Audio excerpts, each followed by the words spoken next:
بسم الله الرحمن الرحیم. صحیح مسلم شریف رقم الحدیث 898 روایت د حضرت انس رضی الله عنه نه دی چې رسول الله صلی الله علیه وسلم به باران ته ودرېد او ځان نه به صادر وغیره سپوټې وغیره خوا که کمیس به یې مو وایسته بعض اوقات او فرمایل به حدیث عهد بربه، دا زما د رب د جانب نه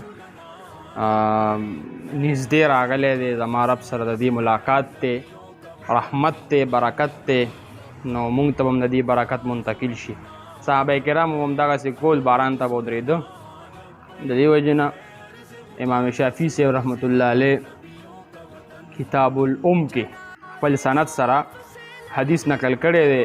جناب رسول الله صلی الله علیه وسلم فرمایي اطلبوا استجابة الدعاء عند نزول الغیث، چې کله باران وریږي نو تاسو د دعا اجابت طلب کوئ، ستاسو دعاګانې به قبلیږي، ځکه چې دې سره د خدای پاک رحمت ټچ دی.